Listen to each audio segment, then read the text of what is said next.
Assalamualaikum warahmatullahi wabarakatuh. Perkenalkan, saya Kurniadi Mubala, dosen Teknik Permesinan Kapal Politeknik Perkapalan Negeri Surabaya. Video ini adalah video pernyataan diri dosen dalam unjuk kerja Tridharma Perguruan Tinggi bidang pengajaran yang saya buat dalam rangka Serdosmart 2022. Nah, mata kuliah yang ingin saya presentasikan di dalam video PDD UKT PT Pengajaran ini adalah mata kuliah metode numerik dengan kode PE 4222A. Nah, mata kuliah ini terdiri dari 2 SKS, 1 SKS teori dan 1 SKS praktikum. Mata kuliah ini diambil oleh mahasiswa D4 pada semester keempat dengan jumlah pertemuan dalam satu semester sebanyak 17 pertemuan.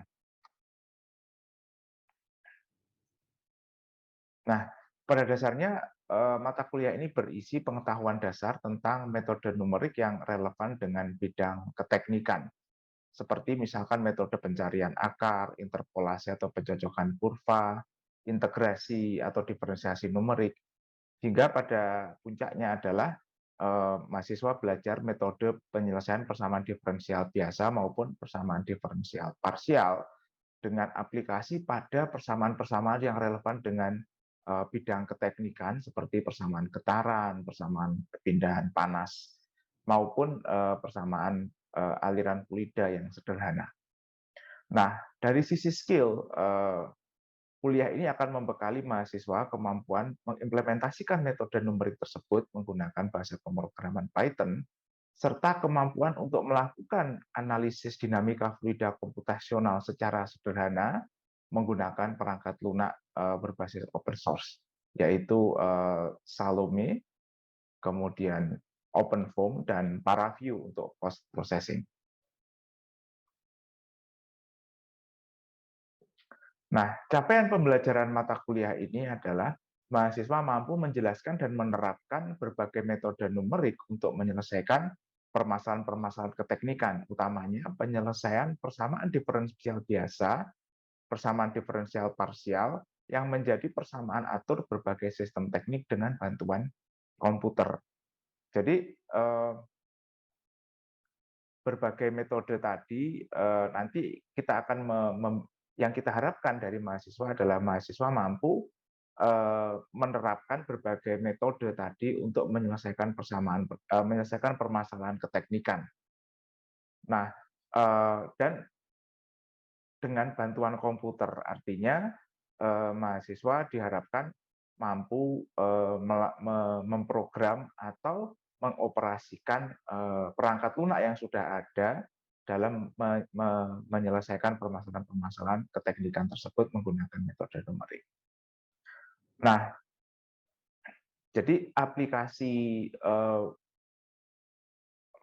contoh soal, kemudian apa namanya, contoh aplikasi di dalam mata kuliah ini kita beri konteks pada permasalahan-permasalahan keteknikan seperti getaran, perpindahan panas, maupun aliran fluida.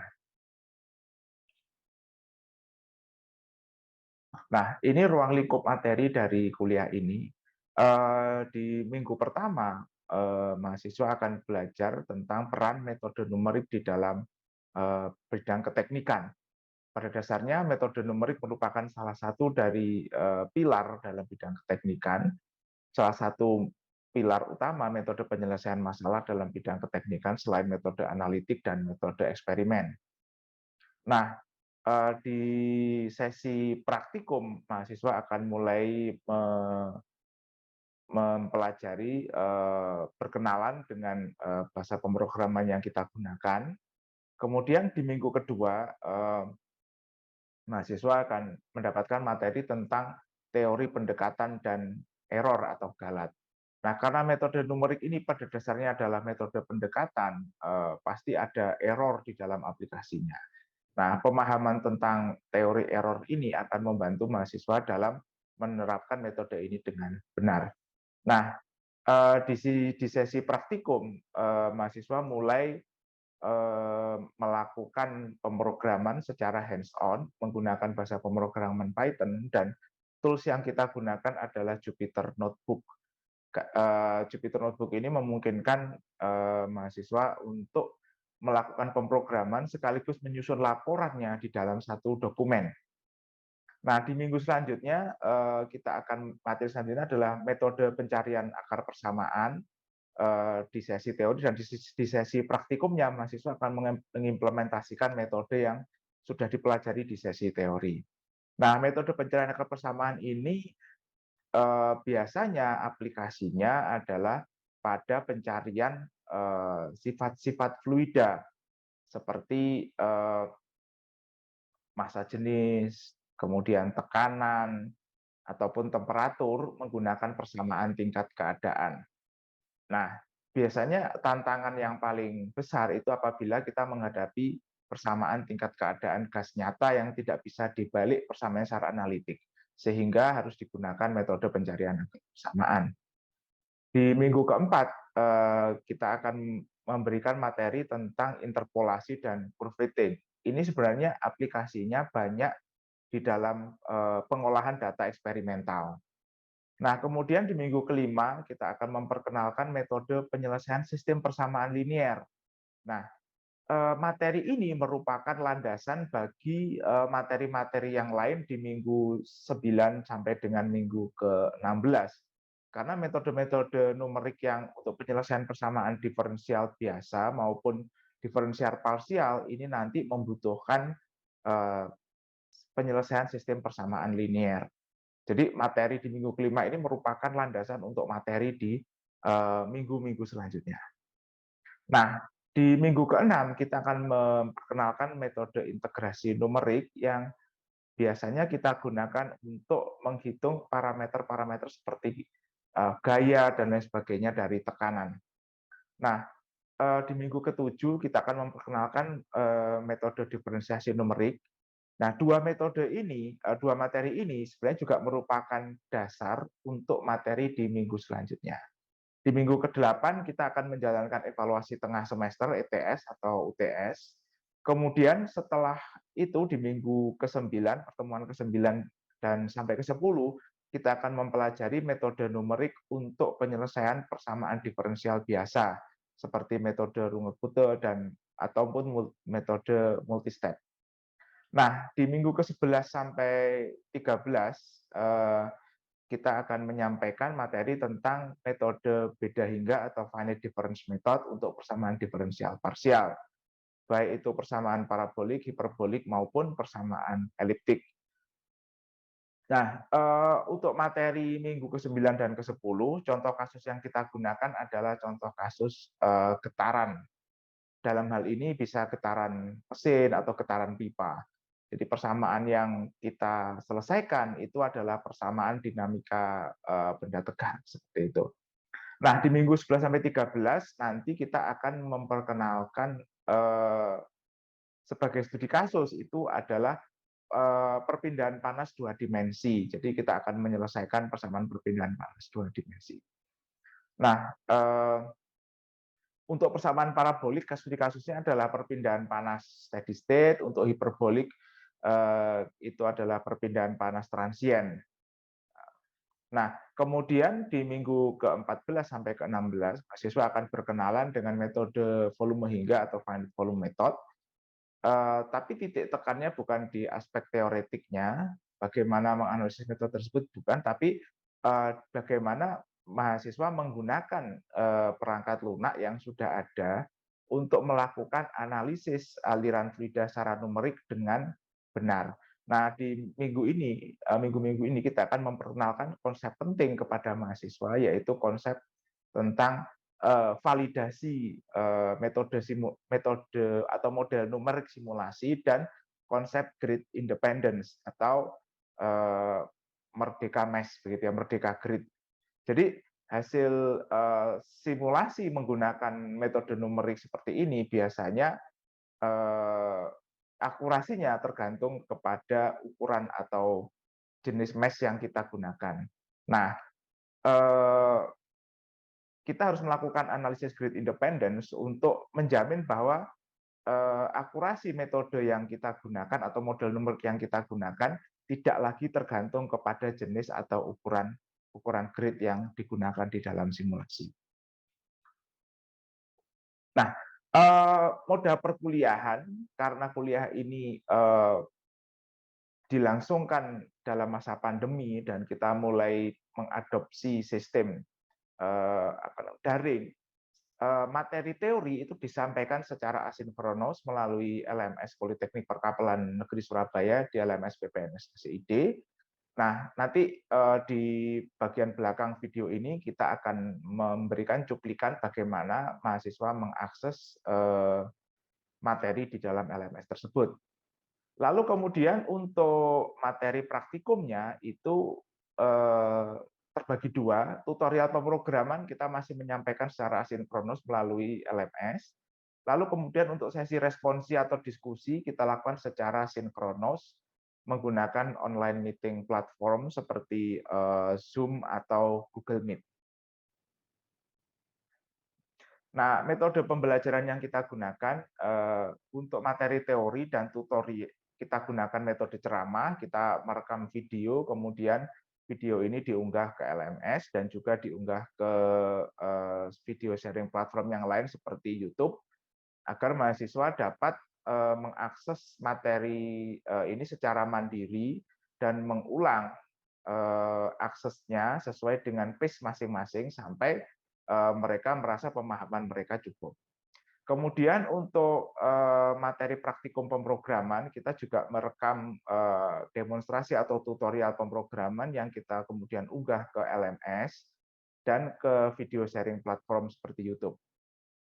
Dengan tujuan yang sama agar mahasiswa bisa mengakses secara mandiri dan mengulang akses tersebut sampai mereka memahami materi yang disampaikan.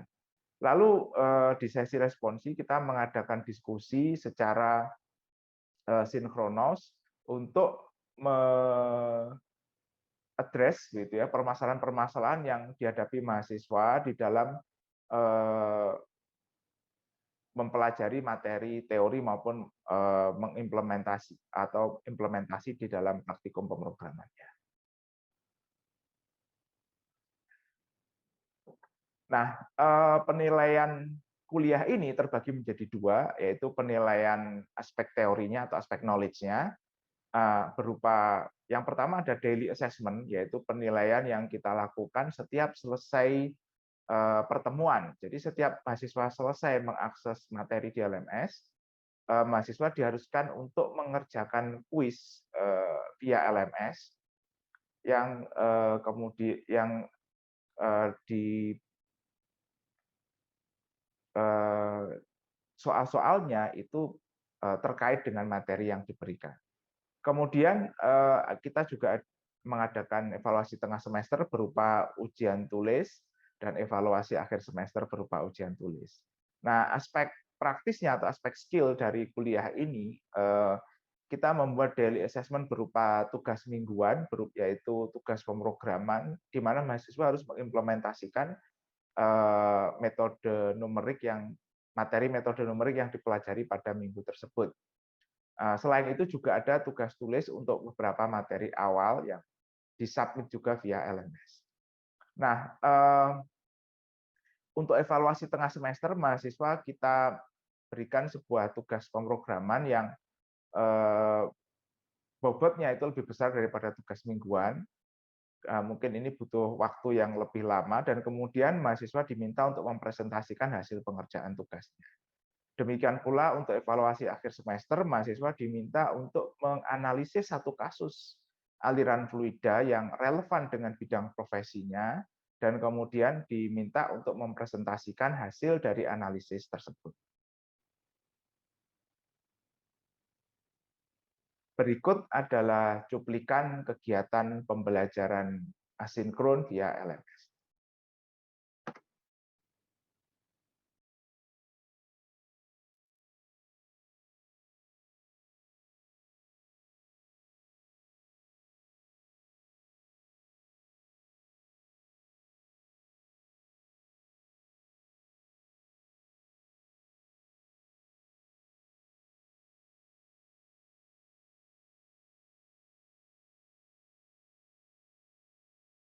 Assalamualaikum warahmatullahi wabarakatuh.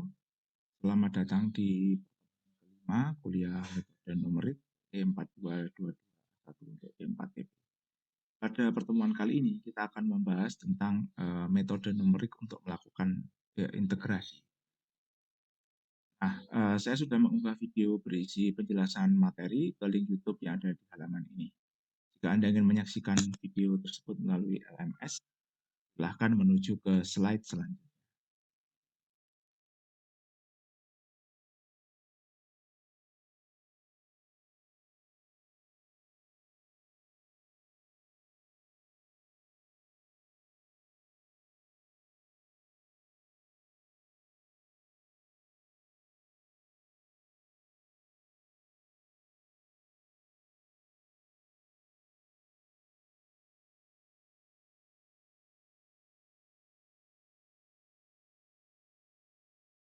Halo, bertemu kembali dengan saya Kurniadi Mobala. Pada video kali ini kita akan membahas tentang beberapa metode untuk melakukan integrasi secara numerik. Nah, mengapa kita butuh metode integrasi numerik? Dalam banyak kasus real di dunia keteknikan, kita kadang hanya mendapatkan titik-titik data, dan titik-titik data ini tidak kita ketahui fungsi matematisnya atau ekspresi matematika yang menghubungkan sumbu X dan sumbu Y-nya tidak diketahui. Sedangkan kita butuh untuk melakukan integrasi terhadap titik-titik data tersebut. Nah, dengan demikian kita tidak bisa menggunakan metode analitik untuk menyelesaikan permasalahan ini. Di sisi lain, ada juga kasus di mana fungsi analitiknya diketahui namun sulit untuk dilakukan manipulasi matematis sehingga diperoleh ekspresi integralnya.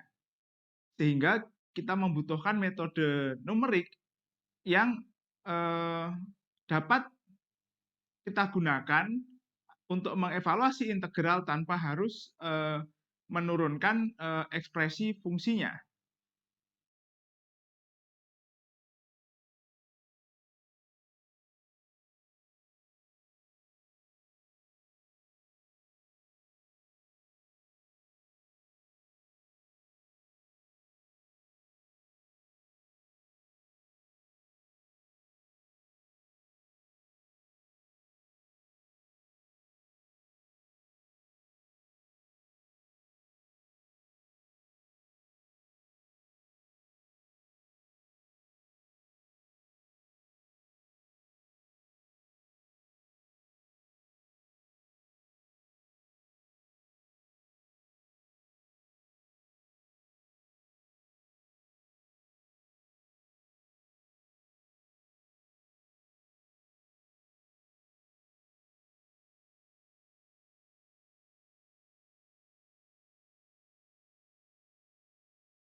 Ini adalah formula untuk transformasinya. Jadi X sama dengan B min A per 2 kali T ditambah A plus B per 2. Selesai. Sampai jumpa di video selanjutnya. Ya, selesai. Silakan lanjutkan mengerjakan kuis DA pertemuan kelima. Wassalamualaikum warahmatullahi wabarakatuh.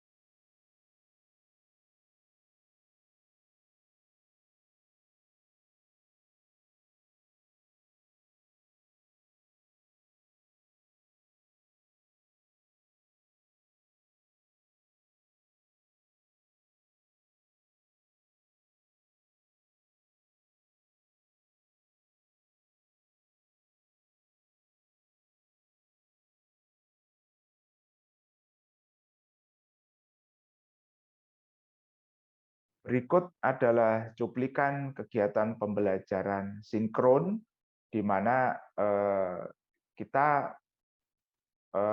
menjawab pertanyaan-pertanyaan dari mahasiswa terkait kesulitan-kesulitan yang mereka hadapi dalam pembelajaran materi minggu kelima, yaitu tentang integrasi numerik. Saya Pak izin bertanya. Oh iya, silakan. Saya Fadiana Fitriani dari TPB. Pak, saya mau bertanya Pak, bedanya formula trapezoid yang ada di catatan materi Bapak sama bedanya formula trapezoid berulang itu apa ya Pak? Oh, Gimana sih, sebenarnya itu sama saja. Jadi yang berulang itu kalau jumlah segmennya banyak. Oke, sebentar saya hapus dulu. Jadi begini ceritanya.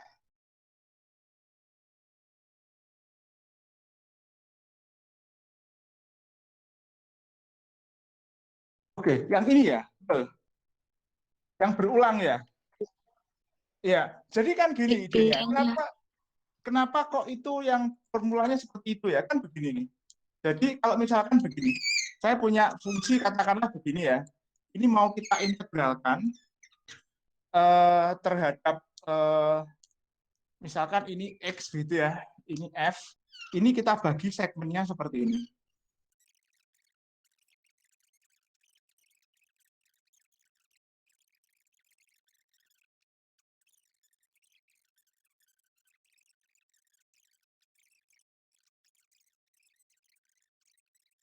Kiri B-nya ujung kanan. N itu jumlah segmen ini. 1, 2, 3, 4, 5 ini. Oke ya? Bisa dipahami ya? Baik Pak, ada bisa. Pertanyaan tambahan lagi? Silahkan kalau Iya, ada Pak. yang tanya lebih lanjut. Pak, saya ingin menambahkan lagi. Jadi untuk yang B-A itu kalau yang berulang di soalnya Bapak itu kita asumsikan B-A sama dengan H ya Pak? Oh bukan, B-A itu adalah ujung kanan dikurangi ujung kiri, batas dari integralnya. Gitu, ya Pak. Batas integralnya. Jadi kalau di tutorial itu kan kita T-1 sama dengan 2, T-2 sama dengan 8, M dot dt. Kan gini ya, 8 ini adalah B-nya, 2 ini adalah A-nya. Bisa dipahami ya? Baik Pak. Nah, Bisa, jadi Pak. H itu adalah B dikurangi A dibagi jumlah segmen yang kita gunakan, baru ketemu H-nya. Oke? Jadi ya, H Pak. itu adalah lebar satu segmen ini H.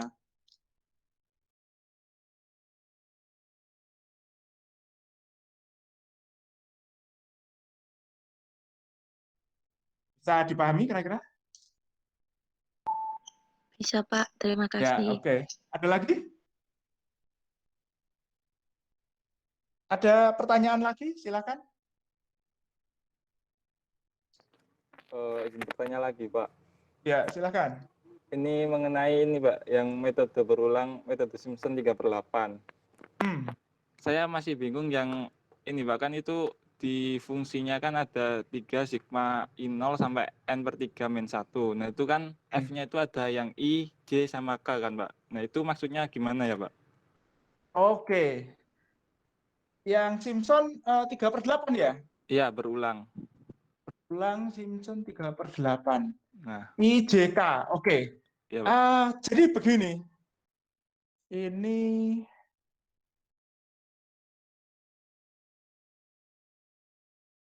oke. Nah, saya buat di sini aja ya biar enak. Ups, ini habis.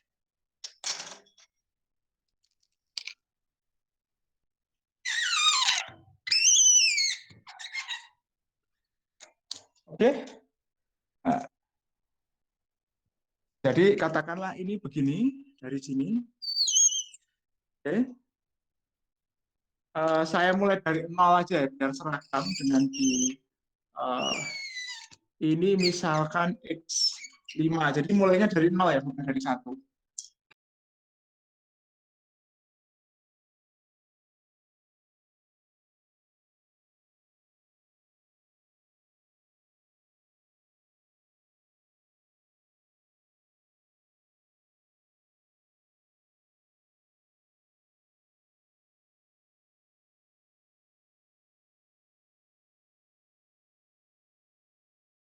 Koefisiennya 2 seperti itu. Oke? Ya, bisa dipahami kira-kira? Ada pertanyaan yang lain? Sepertinya belum, Pak. Oke, baik. Kalau Ya, gitu Pak. kita akhiri. Oh, bagaimana? Halo? Halo? Ya? Cukup, Pak. Cukup, Pak. Oke. Kita akhiri dulu ya. Nanti kalau ada pertanyaan lagi, kalian ingin diskusi seperti ini, kita jadwalkan pas kuliah praktek. Oke? Baik, Pak. Baik, Yo, Pak. baik. Kita aja ya. Kita akhiri dulu ya. Assalamualaikum warahmatullahi wabarakatuh. Waalaikumsalam. Sampai bertemu di pertemuan selanjutnya. Iya, Baik, Pak. Pak. Terima kasih, Pak. Ya. Terima kasih. Yuk. Silahkan kalau meninggalkan room ya.